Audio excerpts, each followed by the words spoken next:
Hello, welcome to the Have you forgotten the name of our podcast? the Day with the Cart Driver. Isn't it A Day with the Cart Driver? A Day with the Cart Driver, although you're spending multiple days with us. In fact, you're spending 40 days with us. 40 for me sounds fucking frightening. No commento. We are 40 seasons and 40 weeks because we're covering the last decade in anime. And we're now up to the fall 2012 season. I'm here with Day. And I'm here with Scamp. Which that is to say I'm Scamp and that's Day. I should really do it the other way around, introduce myself. Well, last time we did it this way, but that was a change of pace. Yes. But yeah, no, we better cut down on this because this is the fall 2012 season and this is a very, very busy season. Yes, I will grant that it's a busy season. So, we may have differing opinions on... We have very differing opinions on this. I don't deny that this was a big season. I think it was a terrible season, and I know you liked it a lot, so... It has more anime this season that I loved than any other season this entire decade. Unless, something crazy comes up this summer or fall in 2019. This has... it's 4... Wait, though. Yeah? Yeah, I guess you're right. Yeah. This is... And I guess to kick it all off, do we cover the one that's probably had the largest impact? I'd say from this season at least. Impact. That's an interesting way of putting it, because I'm Yes. not sure I would have put it quite that way, if it's what I think you're going to say. How would granted. you describe the impact of Jojo's Bizarre Adventure? It's been huge. I don't know that it has been influential. No, I would agree, but that's only because it's already done its influencing. Oh, I suppose so. Actually, I would... But to be fair, I still don't think you can find a lot of other shows that are like this. No, but I would probably argue that stuff like Parasite and Banana Fish wouldn't necessarily happen without the success of this anime. Oh, as shows? Yes. Because... That's a good question, because even... This brings up the question when we started seeing a lot of these revivals, though. And I think it was in the wake of Jojo's Bizarre Adventure. Because you could also... Yeah. this was kind of a... So Jojo's never disappeared from anime fandom. Oh, God, no. It's always been percolating there. It's had, bigger moments than others. Yes. And I will swear unto my grave that what's kept it alive is yaoi fangirls in the West. But Only talking about in the West, though, not in Japan. But for Western fandom, there was a brief period kind of in the late 90s, early 2000s, which was when the OVA was released in the West. Mm-hmm. I think some of the manga was released in the US. Specifically Stardust Crusaders, was it? You'll know more about honestly, it's hard, because the problem was, since they didn't do... This might need some context, because if you're a younger fan, you might not be as familiar with the fact that, in the Jojos 90s... is. Well, no, I was going to go more Okay. with... In the 90s, the way that you saw manga get released in the US is totally different to what your expectations would be now, which is to say you had a lot of longer series that got, kind of hacked up and just parts of were released, or they had very strange release approaches, a lot of censorship, that kind of thing. So it might sound bizarre for us to say, well, it's difficult for me to remember what of JoJo's Bizarre Adventure got released at that time, because it was one of these approaches where they're like, let's release this bit that's kind of from the middle, but not the rest of it. And so, I don't remember. Yeah. But there was a period there because there was the video game was released around that time Yes, as well. and that is... I can speak to that one in that I remember seeing an ad for it on the back of a magazine that my brother and I had bought because it had Pokemon tips in it. And I remember being simultaneously, disturbed and put off by it, and also, fascinated with it, because it just, yeah. I know it involved a booby-looking lady, which sounds bizarre for JoJo's, considering that it's more about the beefy booby boys. Yes. think Not it's very- fair to call them booby. They are their pectoral muscles are. They're booby. colossal. They are Yes. booby. They are booby dudes. But like, and it's one thing to think. So like, one of the things that I think has caused JoJo's, because like when this new season came out, like personally straight away, like I saw the first few episodes, I was like, this thing is incredible, because it's like it's so wildly colorful and imaginative, and like the way they shoot this anime. Because it was quite cheaply produced the first season, because they didn't realize it would be the hit It's yet. David Production, David Production, they are biggest who's hit. basically the Jojos studio now. Yes. But yeah, like it was very cheaply produced, but it was shot and just like these dramatic angles, and which is in keeping with the manga, but seeing it come in like the colorful form in the anime, was like instantly, what is this thing? Bloody hell! But it took a while to catch on, really. Well,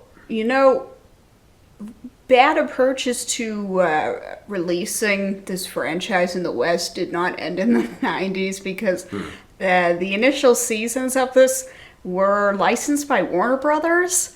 Oh, There was a brief period of time when Warner Brothers was trying their hand at anime releases. They were really bad at it. You got the sense that they didn't bother to look around at how people actually release these in the market. And I remember someone in particular commenting that they came across one of the DVD sets for the first arc, where they were looking at it and they said, at first I thought this was like a pirate, yes. It was some pirated copy from Hong Kong or something, and then they realized, oh my god, no, this is the official release. Another show that got released in a similar manner, Supernatural. Yeah. As did a bunch of those Marvel Madhouse collabs. I don't know that Warner Brothers bothered with anything else after JoJo's Bizarre Adventure, and someone else got the license anyway, so... Yeah. But since then, like, I mean, and this has kind of technically always been true of JoJo's, like, even in the 90s when it was originally big, was that it feels like it's one of the anime that has been kept alive and brought in new people through the power of memes. Oh god, yeah. There's no other anime, arguably ever, in terms of Western fandom, like even Evangelion, I don't think can compare to the mimetic value of the ridiculousness. I cannot think of a single thing that would come even remotely close. I mean, and it comes from, I mean, obviously there's just the dramatic JoJo's poses and all these things, but like it was things like Roundabout from first season, which was fantastic, by the way. The first time they played Roundabout, which was like, dude, this is awesome. They just end the episode and it's 2 weeks. And like obviously now it's a joke, but everything in JoJo's is kind of a joke. It's just it plays it such a straight face, but it's so dramatic about it. It's I mean, when you have a creator who draws pictures of himself with his favorite character being groped by his favorite character, yes. I feel like that's sort of indicative of maybe you're not supposed to take it too seriously. Oh yeah, but it is. But yeah, this was the first season. Yeah, technically, it's weird because they like the first arc is the one that everyone says isn't very good. And it's not, but they cut it down to only like 3 episodes in length, which actually really helped. Not 3, 8 episodes. Sorry. It's really helped streamline a lot of it. A lot of the middle portion is a bit shitty, but it's really strong start, really good end as well. Really put that together, and then you get into Battle Tendency, and that's where the thing took off. That's where you get Joseph Joestar, the beating a guy by shooting a Coke bottle cap out into his eye. And the pillar men are rising out wearing nothing at all and doing the dramatic poses and it's interesting because I read the first couple of chapters of this portion of the manga recently, and what I was really struck by is just, wow, is it really obvious that Western approaches to comics was a big influence, because just the way that it's like the way that the panels are laid out and scenes are constructed and the way they do, it just reminded me so much of, I have not read mainstream Western comics in, I don't know, I want to a say long time, yeah. but it reminded me very strongly of I was that. going to say even the character designs, but I suppose the character designs are like following from the trend of something like Fist of the North Star. Yeah, but this is clearly far more ridiculous. Yeah. In a like knowingly ridiculous way. What's sad is like for as much as I absolutely love Battle Tendency, I never got really back into it again after that. I watched all of Stardust Crusaders and never really felt it. I think it's the kind of the new Monster of the Week style that they took from there on, because Stardust Crusaders was where the thing took off in Japan. But because it took this more episodic approach rather than the every new battle is the end of the world, gradually increasing, it meant that each one felt less important, and it lost the stakes that made everything feel so dramatic. I'm just waiting for Stone Ocean, where they crush us into disappointment by not using Dolly Parton's Jolene as the ending theme. I'm assuming they're going to just adapt all the Jojos now. I mean, it's done pretty well for them. I'd be surprised. Yeah. Gosh, I'd have to really have a tanked out season to not. Particularly since like part 7 and part 8, because it felt like, I mean, again, maybe this is just Western fandom, because like one of the problems with Western fandom, why it dropped off, is the only available way to read part 4 was the infamous Diamond Does Not Crash. Excuse me, it is actually Diamond Wa Not Crash. Diamond Wa Not Crash, which is What a Beautiful Duang.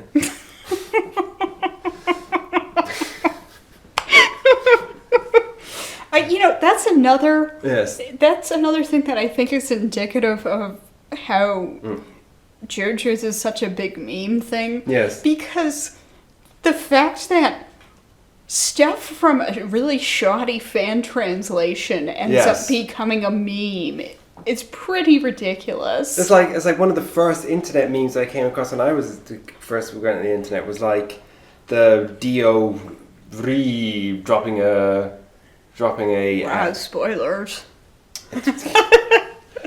the ora Ree. Did you know one of the characters in Love Live Sunshine uses the personal pronoun aura? Okay. Ora. Yes, so they're probably going to continue. I'm very much looking forward. Part 7 is the one that I've heard the really, really good things about. It's the one that's set in America. I gotta go back to part 4 because I remember people describing it as it's like, hey, it's like The Adventures of Pete and Pete, but anime. And I was like, ooh, I'm intrigued. And I watched the first episode and I was like, wow, this is pretty similar to What If The Adventures of Pete and Pete, but anime. So I'd watch it with you, because part 4 is the only one because that was the kind of the when I realized it was like, oh, the whole rest of the franchise is going to be like Stardust Crusaders. So I never really got back into Diamond Wa Not Crash. Diamond Wa Not Crash. But I've been watching and I'm fully caught up on the newest part 5. Vento Oreo. God, I never remember the bloody name of that one. The Golden Italian Wind. Golden Wind. Yeah, I don't know why I remember. It's not like I'm watching it. Golden Wind. So, oh god, I'm terrible because I don't remember the name of the first one now. Phantom Blood. Phantom Blood. That's why do I know this and you don't? Anyway. Yeah, and I know there's like Steel Ball Run. There's the one with the lion. Jojo Lion. Part 6 is Stone Ocean. Well, I mean, part of the reason why I guess maybe why Stardust Crusaders sold the best is because it's the best name. I mean, it is a pretty great name. It's a fantabulous name. Anyway, that's JoJo's Bizarre Adventure. Now we're not going to... I mean, anyway. Moving on. Oh god, other things that you loved and are going to talk about for ages. Well, again, you don't really like much from this season. No, that wasn't a criticism. I really didn't like much from this season. And even the stuff that I did like, I haven't finished. Actually, do you want to talk about that one first? Because that is... From the New World. Or... God, what's his Japanese title? Because a lot of people call it... I don't freaking remember. Anyway, From the New World was... Something A. Was some weird, like... Shinsekai Yori. It's like So I would like to point out, though, I only remembered that because I remembered the words for new, world, and from. Okay, it's pretty good. But this is like a... God, how do you even describe it? It's like some weird post-futurist world where there's like these underling rat creatures and the humans like watch over them fight. I feel like you're not describing this very well. No, and then like, there's like... So it's this... It takes place in the far future. It's somewhat dystopian, but it's this sort of, dystopia where it's not immediately obvious that this world is a bit off. Yes, post-apocalypse. Yeah, we've had, people have gone back to what I would describe as a more pastoral life. Small communities, very insular. People have psychic powers, and they're put into school from a pretty young age to tightly control those powers because, as we learn, people's psychology is probably not super well suited to it. There are a lot of examples we see in the show where kids who don't have their shit together go absolutely batshit and become serial killers. Yes. So there is a sense that it's really not a good fit for humans to have psychic powers. And it's made pretty explicit in the opening minutes of the show as they cycle through history from when people first showed signs of psychic abilities to when the show occurs that things got really violent. And that's why we're in this very pastoral, small community life because, modernity pretty much collapsed and most people died because turns out psychics are kind of dangerous. One thing that's interesting with the show is it's set up almost like 5 mini stories because they'll like do a time skip after each one. Yeah. So each arc almost has different they're almost like different theme, not different themes, but like it's a different plot, it's a different genre nearly. They're all like vaguely horror. Yeah, I don't know if I'd go so far as to say they're different genres, but they all have very different feels to them. And it's only towards the end that they all really start to tie together. It's like, this is what's going on behind this world. Yeah. Which makes it really, really massively... it has some missteps along the way. There's a couple of poor episodes. They really went out there with some of the animation as well.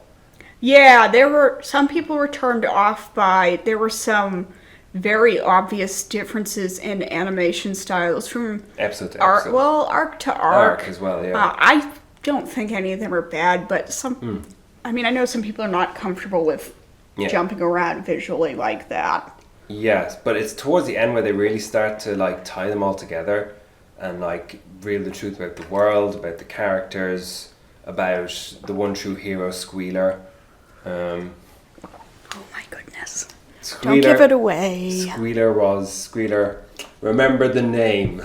And it has maybe the best final episode of any anime this decade. See, I have watched 16 episodes of it. Yeah. There's a lot I like about it. It's a good show. It's a thoughtful show. It's not really a show you can just put on the background. Yeah. But I'll also admit some of the stuff that goes on, well, I don't really want to spoil it though. It's tough to connect to the characters.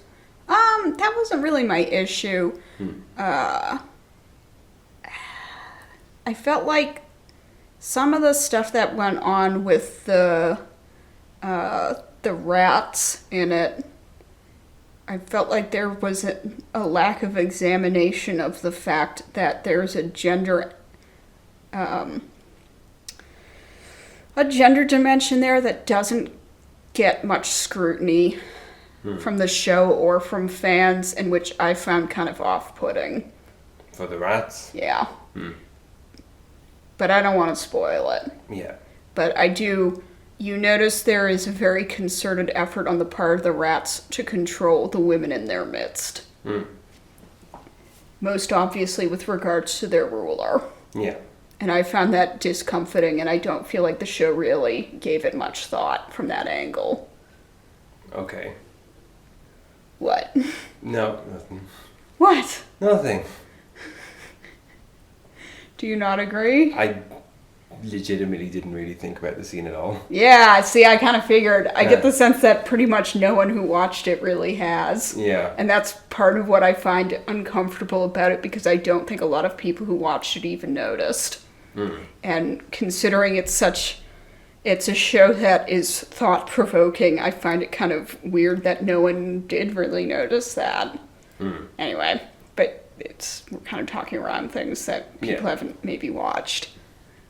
All right, I know you really want to talk about this one. Psychopaths! This is the Noitamina show this season. It was also the first... so this was the anime original project written by Gen Urobuchi, the guy who wrote Madoka and the Fate Zero novels. And some other stuff that... And some other stuff. The really bad anime that... Like, there's one Expelled from Paradise that comes out later this decade that's absolutely fucking awful. I mean, he worked on an Al Noah Zero. I realized the biggest issues with that show he wasn't attached with, but his name was also attached to... some really generic crap. I think what's interesting I learned about Psychopaths later was this was basically he wrote a fanfic. Gargantia. That was another one he was involved with. He was like, he was right for the first episode. Oh, that episode was really good. He didn't write any of the rest of them. Oh. God, Gargantia. There's one I don't think I've heard anyone mention in years. But so he wrote basically a fan fiction video game, like 40 minutes long. Of a cyberpunk, not Minority Report, but something else. I can't remember, like Singularity or something. Oh God, I have no idea. Anyway, he wrote a fanfiction thing, and then you're the Urobuchi fan, not me. Because someone pointed out later on, one of the few people who had played this small thing was like, this is literally the exact same story. He was like. It's like his name was now big enough. He was like, here, you're going to get to your own anime original cipher. You can write the whole thing. And he's like, great, I'm returning to this idea. And he writes kind of somewhere between Minority Report and Ghost in the Shell, set in the future, in which the police can see how close you are to committing a crime through a magic gun. And then if you're close to committing a crime, they're like, well, shoot you in the head. You know, I'm having this moment of thinking how excited people were when they made a prototype of the gun. And, yes. Thinking about it, it's like, wait, folks, wait, what? No! This what gun, the fuck? This gun's bad. The gun, and they even did I don't care how cool it looks, folks. That gun looks so cool. It even did the thing where if you shot with it, it would then take a picture and send it to your phone, and then it would give you your score of how likely you were to commit a crime. It was like, this is fucking awesome. That's really fucked up. Man, this is sort of like people watch Sword Art Online. Actually, you know what? It's like the characters in Sword Art Online who are like, wow, this game's so cool. Oh shit, I'm trapped in it. Oh my god, and we're all dying. Yeah. 6 months later, hey guys, have you seen about this game that you can go into? And it's like, whoa, let's do that. Anyway. Oh, because even does the transforming, does the voice. Oh, it's great. Oh my god. Get back to the show! And it is about it's a police force. It's a police procedural. But like a, cyberpunk police procedural in the same vein of, this is why I say Ghost in the Shell, standalone complex. And they just cover a variety of crimes that happen across the city, and it all ties back into this thing about free will and themes like that. I think it's excellent. It's one that I've kind of come to appreciate more over time, actually, because it was a bit sketchy during its run. I had some like weird episodes and I had some bits that were off, but like overall as a full piece, I've really come to appreciate it over time. I think what made me appreciate it more was how shit the second season was. I was like, oh, you missed everything that made this first season good. Wow, well done. It occurs to me with you talking about it, not kind of similar space, a little less cyberpunky, Himitsu Top Secret, which the premise is there's some technology that allows you can basically scan a brain for memories. Yeah. And so there's a special portion of the police formed, and they're called in on these very difficult cases to scan the memories of the brains. So it's a lot of like privacy concerns and that kind of thing. Thing I learned the other day. Have you ever seen the OP for this show? It's like weird artsy stuff. Do you know how many times you've shown me the OPs for this show? No, because the one I've shown you is one that has the good music.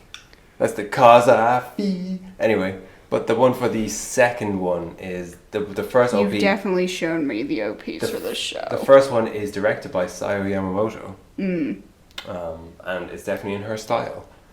But yeah, I really, really enjoyed the show. It's got some great twists, got some great episodes.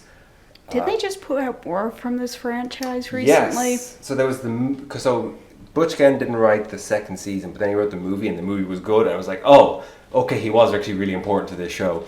Because the movie's excellent. If you've seen Psychopaths but not seen the movie, go search it out. It's actually legitimately really, really good.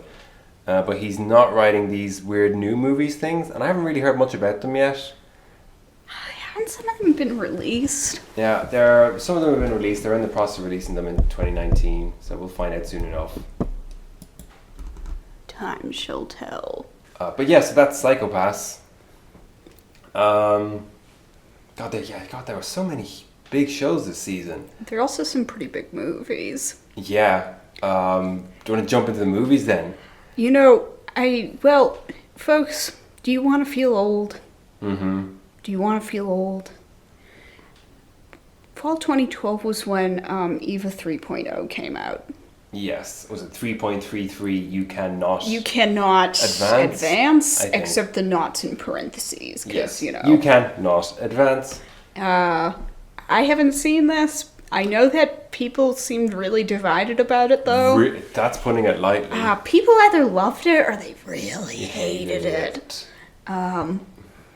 But it's now been such a long time that it feels like people's opinions on it have flattened a bit in the interim. But like compared to, so for example, people had the same opinion on like Evangelion endings and the original movie as originally. Oh yeah, a lot of people hated the movie. But like over time, the positive voice outweighed the negative voices. It does not feel like that's happened for EVA 3.0. It still feels like those people who say it's great. But I also feel like I don't see people mention it too much other than to be like, haha, hey, remember this? Gee, 4.0, huh? Yeah. So, God, there's not even a peep out of when it's supposed to come out. Yeah, God only knows. I haven't seen 3.0 because like, I've seen 1 I and actually 2. did see 1 because, so folks, I'll be honest, I'm not a Actually, I straight up, I don't really like Evangelion, and I have tried really hard. This is a franchise I've probably put the most effort into getting into, and I have not been able to. I've seen the first 5 episodes of the first TV series. I've seen the first of the Rebuild movies. I read most of the manga. I've read... I have at least tried all of the spin-off manga. Wait, including the, really crappy high school one? Yeah, one of my friends had a volume of it. I have tried really hard, and it's not for me. It just isn't. Whereas I love Evangelion. I watched the first movie, and I'm like, yeah, pretty decent. But I got to the end of it, and it's like, am I going to watch a second? Nah. Because I didn't really like the second movie, but I like Evangelion a lot. I think most of the folks who have watched it do. Most people like Evangelion. That is true. But yeah, I'm a big fan of Evangelion. But yeah, I never saw 3.0, and I think my thing at the time was like, oh well, maybe I'll watch them. I'll watch all 4 of them together or something because I have seen the first 2, but maybe I need to see them all as one a complete whole. But it still hasn't come out. And there's no hide nor hair of when it might. No. So.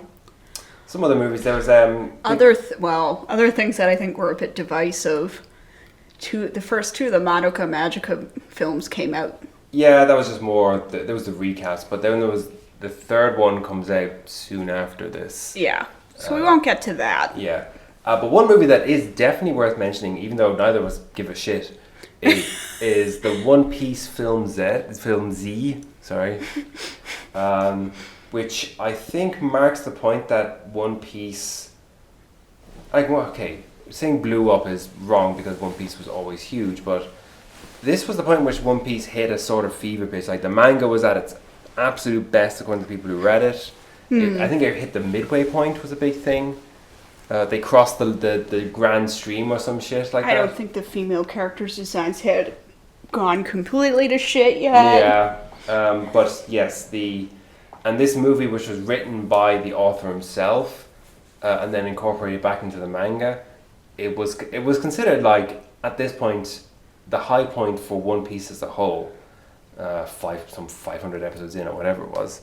Yeah, so it's just weird to look back at that because I know One Piece is still huge, but I just don't hear about it as much nowadays. Whereas around this time it had hit a new height that it kind of hadn't before. I do feel like there are fewer One Piece evangelists than there used to be, but I also suspect that simply has to do with the bulk of the series at this point. Nearly 1,000 episodes. This is a very hard sell as a franchise to get into. It's like 1,000 episodes long now. And you know, it's funny because I think back to when I was a teenager and I had friends who were like, oh, this thing's so great. And remembering conversations that boiled down to, yeah, but there's so much of it. Folks, I was a teenager, let's see, I stopped being a teenager 11 years ago. Yeah. So to give you an idea of how, this thing's just so much of it.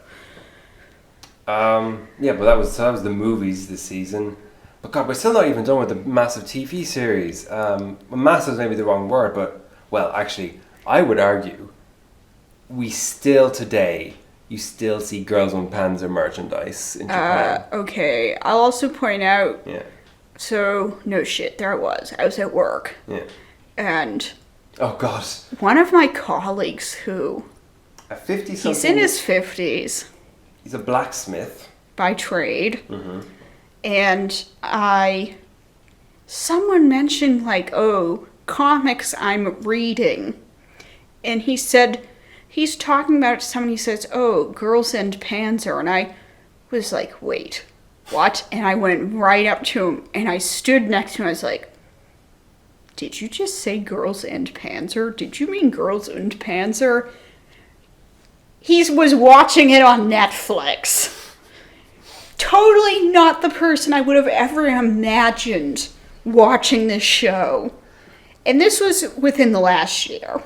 So I remember when the first episode came out, and I saw some people on Twitter saying it was good, but like people say everything is good on Twitter. I'm sure I could find one thing that no one said anything good about. True. And you know what it is? I bet it's Fairy Gone. Yeah, that's true. But so because like I remember at the time because it was like it's girls and tanks, whoa, and then like passing it over in the season preview, and then it's like okay, fine, I'll watch this first episode as a joke, and then like by the end it was like. Yeah, I don't know. That was kind of funny, I guess. I kind of like the way they directed these things. All right, I'll watch more of this. By the end, I was like, yeah, this thing's fucking great. I really liked Girls and Panzer. I think I went and watched the movies recently and wasn't really into them, so I was like, I think the magic is over now. But just for those first few battles where they're painting their tanks in multicolored and got massive flags on them, which means they get shot through the walls and just like these like weird first person scenes of the tanks or the Russian girls all driving through the snow singing the Tetris song. And you know, it suddenly occurs to me that maybe I never in part watched this show because I remember being forced to sit through really boring lessons about tank battles as a cadet.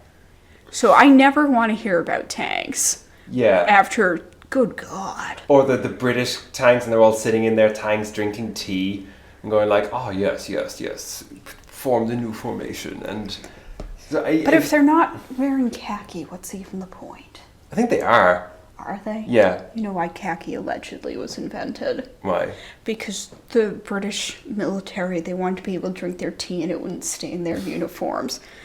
British khaki's a lot darker than what is normally sold as khaki in America. So, because from an American perspective, I heard that, I'm like, but what? Tea's darker than khaki. And then I saw British khaki, and I was like, oh, okay, all right. But then there's also the part where they actually all live on giant giant aircraft carriers. And then they all just like, and then there's one scene where we got to get all the new tanks for the tank club that we're forming. And they pull a tank out of the bottom of a lake. Like, oh, we found one! So it's like the Arthurian legends. Oh God, this show's great. The characters suck.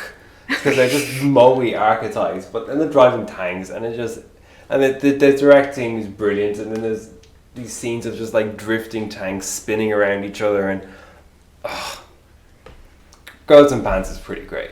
So if we're talking, and that's, by the way, that's the 4 shows in question that from this scene that I really, really liked. I've been doing these anime for the decade I love, and this is the only season that has 4. It's like Jojos, Psychopaths. oh god, I'd really have to sit From down. the News World and Panzer. So we alluded to Girls and Panzer's staying power in the sense that people still talk about it, people still watch it.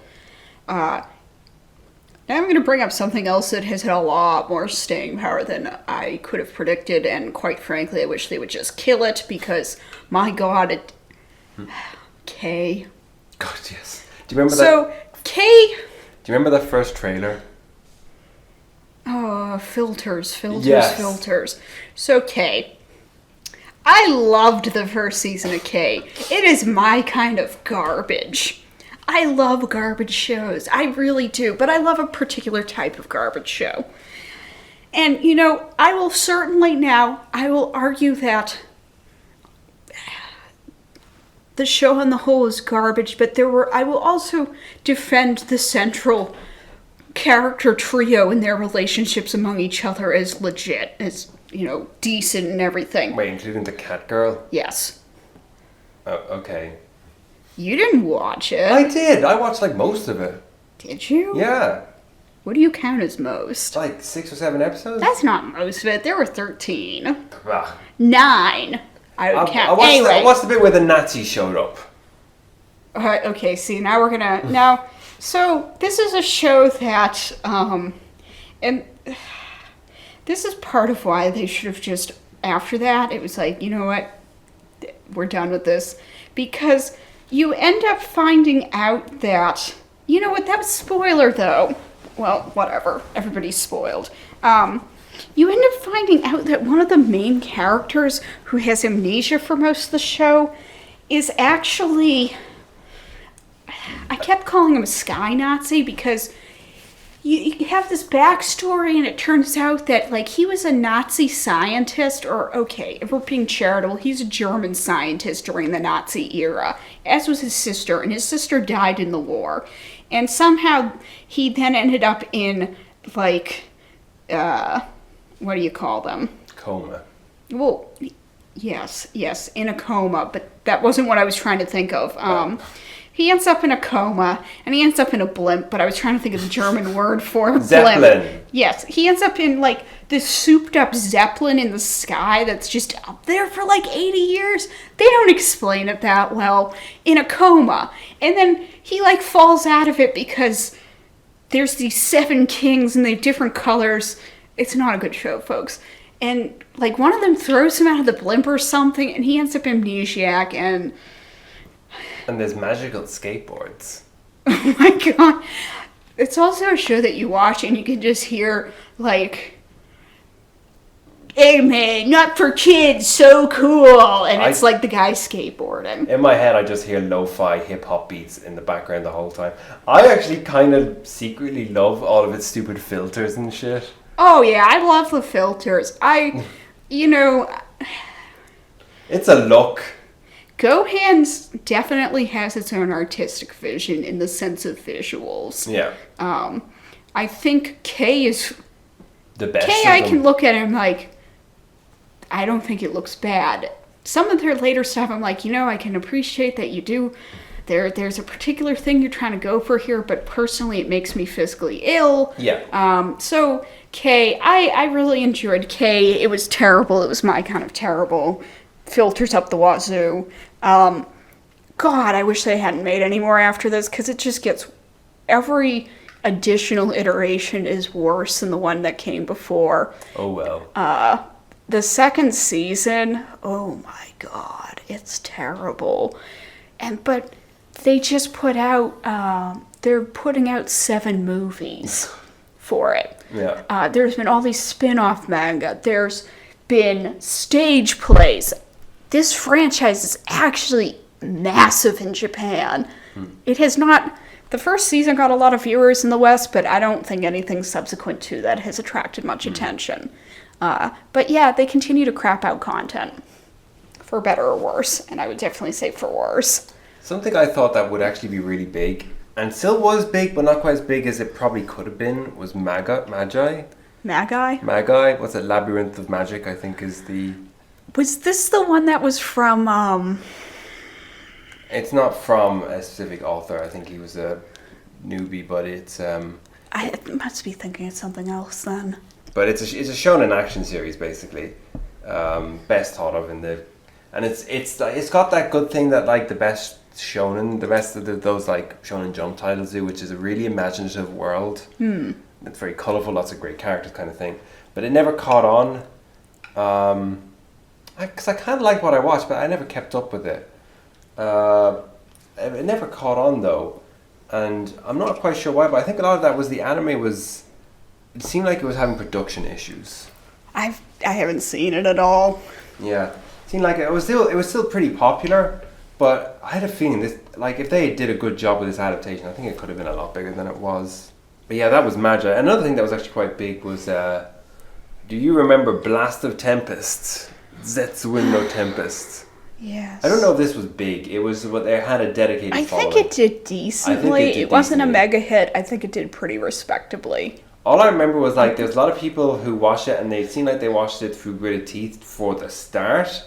And then the show got gradually more ridiculous and vaguely into a romantic comedy nearly. I remember seeing, because I watched the first few episodes and it was, oh God, it was so pretentious. Yeah. Look, folks, I like Shakespeare. If you're just randomly quoting Shakespearean lines for the sake of quoting, doesn't mean you're smart or meaningful. It just means you're fucking obnoxious. I just remember that part in Psychopaths where the two characters sit across from each other for like 10 minutes and just quote random cyberpunk novels at each other. It's like, okay, we get it. You've read 1984. That's cool. Wow. Oh, you read Neuromancer as well. Wow. Wow, that's fucking hell. But then it seemed like the show Glass Tempest got more ridiculous as well. Yeah, I remember seeing screen caps from after I stopped watching it, and I was like, is this even the same show? What the hell is going on in this show? And, you know, they've got this like, oh, we have the tree and its name. And they were mishmashing all sorts of things together where it was like, we've named things after Norse mythology. And, you know, even though we name drop the Tempest in our title, we've decided that we're going to randomly quote from Hamlet. And it's just like, oh my God, what is this fucking shit? Okay, we've discovered a thing. Look, if you're finally going to claim that you're loosely adapting one of Shakespeare's plays that isn't Romeo and fucking Juliet, and then you turn around and you hand me this crap, what the fuck? I think we found a way to really annoy Day. What the actual fuck? There's another way to annoy Day. Why don't we talk about some of the shoujo series? Oh my fuck. This season! I did not like this season. Can I also point out that I remember this was a season that I was sitting there, I'm like, why does everything have fucking sexual assault in it? Yeah. This was around a time where every season it seemed like we had a lot of high profile shows that were like, hey, let's have some sexual assault, not really contextualize or actually engage with it, because it's just really supposed to titillate our audience. Oh, sort of like right now. Shit. So you had My Little Monster. Oh my, or what was the name of it? Tonari no Kaibutsu. Tonari no Kaibutsu. Not to be confused with Tonari no Saki-kun. Tonari no Saki-kun does not have any sexual assaults in it. So My Little Monster, I am so glad this proved to not really have staying power, because it looked at like the time it was huge. Yes. In the first episode, so it's got one of those very well-worn premises. Smart girl and obnoxious shit guy who doesn't take anything seriously. And they're classmates. And they end up in a relationship which is toxic for a lot of reasons. In the first episode, the would-be love interest, or the the actual love interest threatens to rape the heroine if she tells someone about something she saw, like he's feeding a dog or something. And I'm like, fuck this show. Do you know how much... So, I haven't blogged in ages for my blog, but holy hell, this is the most comments I ever got on my blog. I had so many people leaping on my ass, screaming in my comments, saying things to me like I must have spiders in my vagina because I was like, this show, fuck this show. It was bad enough that people were going onto other blogs that were in my blog role and bashing me in other people's blogs. This was like, ugh. See, that was what got me to change my policy on my blog to being fairly harsh about moderating comments. It wasn't so much about what people were saying to me. I also had people attacking other commenters in my comments, and that's what made me change my approach. Yeah. Because to me, it's like, yeah, okay, little boy, in my comments, yeah, I have spiders in my vagina. They're fucking great. Yeah. You're just afraid of spiders, you know? Yeah. God, I had people who threatened to rape me. And I was like, yeah, bitch, because you really know where the fuck I live. Come over and fight me, you fucking 14-year-old. Anyway, the other one I didn't like was Say I Love You, which was another, like... Oh, you mean Suck It, Yo? Tsukite na yo. Suck It, Yo. This was another one that it was like, hey, here's this love interest. He doesn't care how you actually feel about him. He's going to continually violate your personal space, not listen to you, and sexually assault you. How romantic. This didn't get as much viewership at the time, but it was like, folks, really?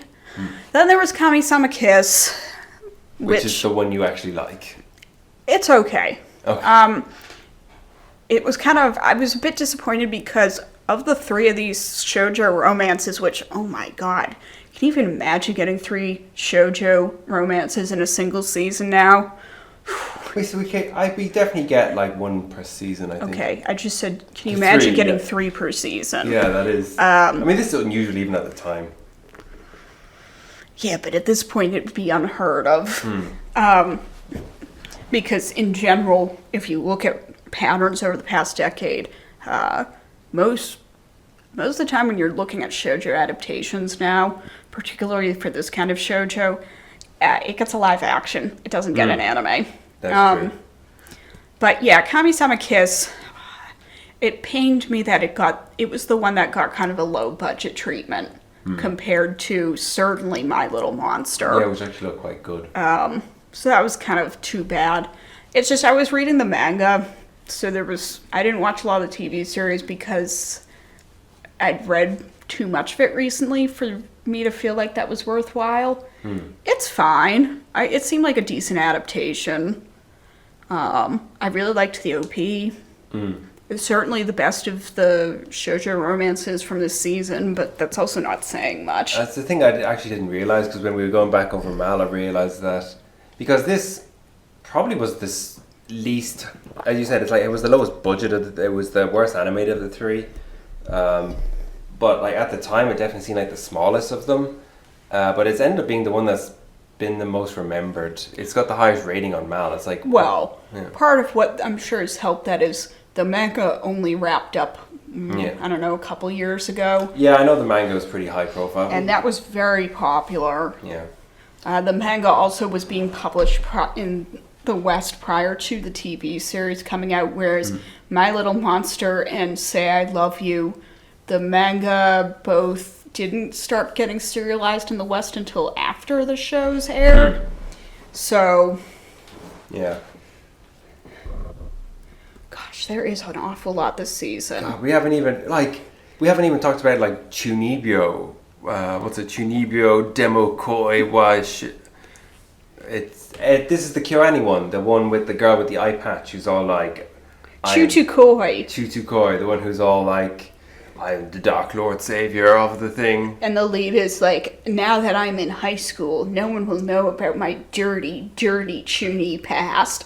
And then he sees her crawling down a rope from her apartment one night dressed up in her I am a demon gear. And it's like, oh shit, someone who's just like I used to be. And then they found his old book where it's like, oh, the pain in my eye. Yeah. Oh yeah, because she wears an eye patch. And I think there's an episode where she like puts on sunglasses. She's trying to go undercover, and she puts eye patches over both eyes. The show had a sense of humor. I wasn't that into it because I watched a couple episodes. It's perfectly fine. Yeah, I thought so too. I didn't end up watching more of it because it was pretty clear that it was going to be another one of those shows that was like, yeah, we've got to fix this Chuny girl. And I'm like, you know what? Just let the Chuny girl be. Yeah. Come on. You don't have to fix her. Come on, KyoAni. Let's fix some boys for once. Yeah. But yeah, it was alright, I guess. It was pretty big at the time. I think what else was big at the time? Oh my god, the pet girl of Sakuraso. Fuck this show. This is what... Okay, so I also want to point out, this was big, and it was also one of those shows that at the time, people were really, really defensive about liking and really wanted to insist that it did not have a crap premise. Because the premise is they're all living in this residence hall, and there's this one girl who's like an artistic genius or something and is a complete disaster in every other area, to the point that like she can't even dress herself properly. It's so dumb. And it's played as a romantic comedy. It's the plot is literally guy has sexy mentally disabled girl as a pet. Yeah. And it's like, no, fuck off. Also, it had 24 episodes, which still, feels mind-blowing. People still talk about it. Like you were saying, like at the time, people like, I'll get very defensive. People still hold this up. And like...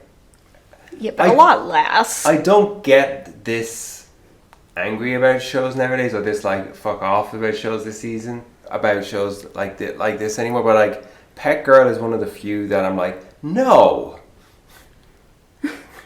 But yeah. Christ, there's still stuff this season. Remember Batum? Oh, more of these, like, sexual assault shows. God. This was... I remember grenades bouncing off a girl's boobs. Oh my God. The guy who threw them at her. Folks, grenades do not bounce off of boobs. I don't care how big those tits are. Okay, look. If your grenade hasn't exploded yet and you throw it at a human being, yes, it's going to bounce off a little bit.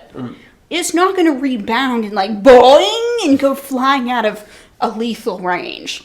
So this that just doesn't happen. I think at the time this was sort of considered in like a follow-on to Sword Art Online, because it was like there was a popular video game. Then we all dropped to something like the video. Basically, I would put it more in the survival game genre, though. It's that. Yes, it's Future Diary more so. And it was like, this is gritty and grim, and yeah. I mean, it's a schlocky. It's Z-tier thriller horror boobs, basically. Yeah, there's one episode in which the lead, like, we see flashbacks from her past, the female lead, who somehow ends up in the game, even though I don't think she plays the game. Mm-hmm. And it's like all about how all of her friends were raped because they were stupid sluts, and she didn't get raped because she wasn't a stupid slut. And it's like, really? I know this is schlock, but still. Yeah. Anyway.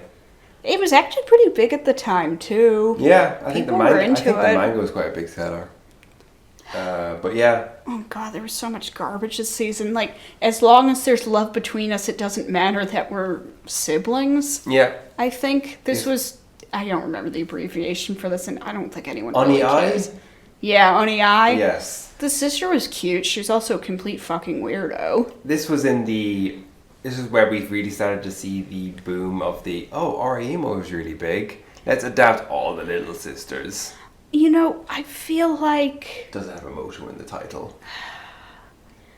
I also feel like this was one of those shows, too, that wasn't even trying to be coy about it. No.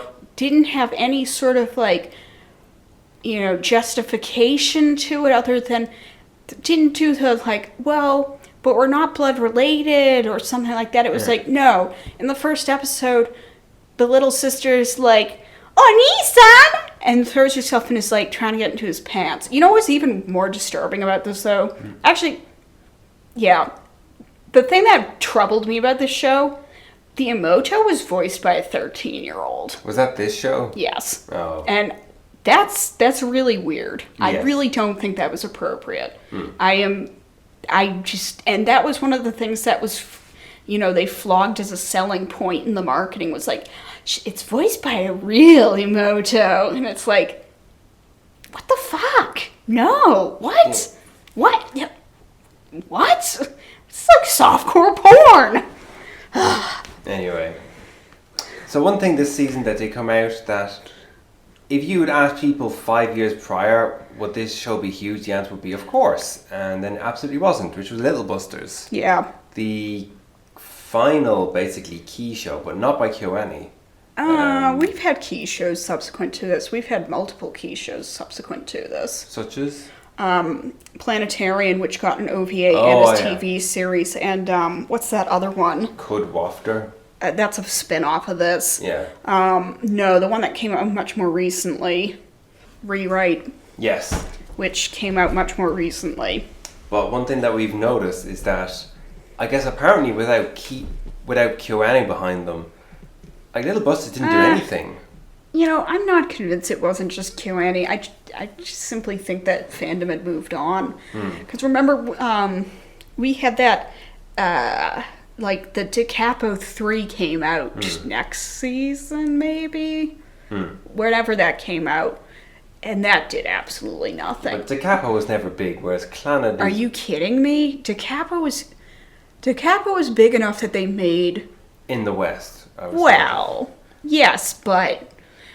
Again, I'd argue, though, even if it was never big in the West, it's the fact that it got some... I think the same point stands, though. I just think that fandom had moved on writ large from these types of shows. That's what I'd like to think. Or consider, for example... Okay, so we're a few years later now, but... which is getting an anime right now... And how no one's watching that. No. Granted, now we're 7 years later, but Yeah. I think this sort of thing's era had passed by this point. Yeah, it was just weird to think, weird at the time to look at Little Busters doing nothing and think like, wow, have we moved on from this? Because this was not too far removed from Clannad After Story. It's like 4 years later. Yeah, but when you consider what's the average lifespan of a fan in the West? I think it's longer now, but... Was it longer in 2012? No. So it would have been 2 fan generations removed. Not really, because of the nature to which a new fan will watch all the big stuff from the past 5 years, and Clannad was one of the big ones. And people did watch it, but it also, they're watching it in a context where instead of it being like, this is the type of thing that's big, it's, hey, this show was big, not this genre was big. Yeah. You get what I'm saying? Yeah. So I just think people have moved on. Yeah. Anyway, this has gone long. We'll just quickly wrap up some few things at the end. Wow. I mean, there's a lot to discuss. Oh, there was another video game adaptation this season. Robotics Notes. Was that a video game first? It was a visual novel from the same people who made all those other ones. Steins Gate, yeah, because it's Steins semicolon. Gate and Chaos Head. yes. But I think Chaos they Head made was a this bad anime show. first for this. Do you? I think they did. I think they made an anime first because this was coming off the success of Steins Gate. And they were like, oh, we could make more like anime original stuff for this. And Robotics Notes, it was like good. It had its heart in the right place. It just wasn't very interesting. I seem to remember people who watched it more or less liked the first half and felt like it went completely sideways in the second half. Because I remember at the time seeing people who were watching it and considering like, maybe I should check this out. And then the second half happened. It was like, yeah, maybe I don't need to. I don't think I watched the second half. I think I was just constantly frustrated. It was never quite there. And there's only so long you can watch a series being quite frustrated. I don't have any ill will against it. It's just, it never quite hit it. And it was the first realization that like, oh, Steins Gate is the only semicolon series that's actually good. Oh, Chaos Head was so bad. Chaos Head was pretty bad. Something else that came out this season was the movie, because we missed this in the movie section, but that's because it wasn't a big deal, was Cyborg 009, which is, or no, RE Cyborg, or RE, I think is what it was called, which was the full CG thing, directed by Kenji Kamiyama. You know, you might have to explain what Cyborg 009 is at this point, because I don't know that it really has as much visibility anymore. It was one, what's the name of the author? Isn't it the same author who did like Mazinger? No, I don't remember. I think so. It's it's really old classic manga and anime series from like basically fairly soon after. The original's in black and white. It's fairly soon after. It's about just a superhero squad defending the world and stuff. It's considered a classic, so they remade it with new modern character designs and stuff, and set in. But it's done with full CG animation, and it's yet another example of like, oh no, this full CG animation doesn't quite work, which is a trend that continued throughout this entire decade. Cyborg 009 is a franchise I have seen bits and pieces of over the years. The most extensive experience I have with it, though, is Cyborg 009-1, which was sort of a... It's interesting because it came out in, I don't know, 2005 or so, but it was like a throwbacky, Soviet-esque era type spies and such show. A little bit sexy. It's okay. It's not great, but... Yeah, I thought the movie wasn't terrible. It got kind of nonsensy towards the end. It's just, again, it's this awkward, stilted CG, because this is Kenji Kamiyama, who unfortunately only does bloody CG stuff nowadays. Director of Eden These and Ghost in the Shell, Standalone Complex. So I was very excited for this, because his last thing was Eden of These, which I loved, and it just never really... And I like nothing since then, as he hasn't done really anything worthwhile since then. Apparently he's doing the new Ultraman, I think. Which is full CG again, because that's apparently what he does now. Well, at least CG's come a long way. It's come a long way. 2012. But we still only have the one anime full stop that I think... Yeah, and it suited that particular show really well. 2 if we count Fireball. I love you. What else is there? Well, okay. Do you remember Ixion Saga DT? It may have gotten a dub and run on Cartoon Network, but I could also be totally mistaken. One thing that's notable about this is, the entire show is just like penis joke, if I remember correctly. Oh, then I don't think it did get a dub on Cartoon Network. Well, I think I'm mixing it up with something else. Really just crude. Like DT stood for, I can't remember what it stands for, basically meant virgin. And the opening was just them yelling DT, DT over and over again. Sounds like something I really missed. I swear there was this weird selection of people on my Twitter feed who were really into Take You. This is, I am tempted to say that Take You as a franchise, because it became a franchise. 8 seasons. I would even go so far as to call it like a cult hit. Yes. A very small cult hit, but yeah, the people who are into it are very loyal about it. Yeah. And, they're not quite to the extent of how it used to be when you had people who were like, let me tell you about Homestuck, but no, they're kind of close. Do you know what else has a dedicated following? Okay, don't even try to keep me from mentioning this, because I've actually seen the first episode. You've seen Aikatsu? I saw the first episode of Aikatsu when it came out, before it became huge. Yeah. Well, huge is kind of the wrong word for it. Well, huge done well. It's done sufficiently well enough in Japan that there's been a lot of it that's been made, but... It's a hit kids show. Yeah. Basically. It's... The new Precure. Well, except Precure is still chugging along and gets better ratings, so I don't know that I would put it quite as that, but... This is one of the idol shows for kids. It concerns a girl who goes to an idol academy, and there's a lot of CG dancing. I watched the first episode. It's fine. It's It's not really my thing. Is this the one with the ice skate? No, that's pre-para. Oh. Yeah, that's a different kind of Idol adjacent series franchise. Yeah, because there was quite a number of like these like idol shows for little girls. Yeah, there's some other ones that didn't get as much attention. I'd say that Aikatsu's the one that's gotten the most attention out in the West. Because I know that there are people who are into pre-par, but they're definitely a much smaller group. I think it's the biggest in Japan as well. They Probably. keep making it. Yeah. Oh, you know what else too though? Aikatsu, it was a TCG thing. Oh. And it probably still is. I might be mistaken, but it might be a Bushiroad thing. They know how to make it down. Bushiroad, who also is involved with Love Live and Bang Dream. And Bushiroad. And basically, if you can think of a smartphone game that involves idols and isn't some rip-off thing, there's a good chance they're involved. He's like Bushiroad plus Psy Games. Yeah. Yeah, Psy Games who made the what's the one they're known for? Uma Musume! Yes. Oh, God. I fucking love Uma Musume. In my head, they're responsible for Rage of Bahamut, but I'm trying to think which one of them is responsible for that stupidly large Grand Blue Fantasy. Who makes that? That's a good question. Anyway, Well, whatever. it's a while before we will be talking about the anime, so we can look And at it frankly, between now we and have then. talked. This is going to be probably the longest podcast of the decade. Yeah. Because we've gone over an hour. Wow, there's been highs, there's been lows. It was a hell of a season.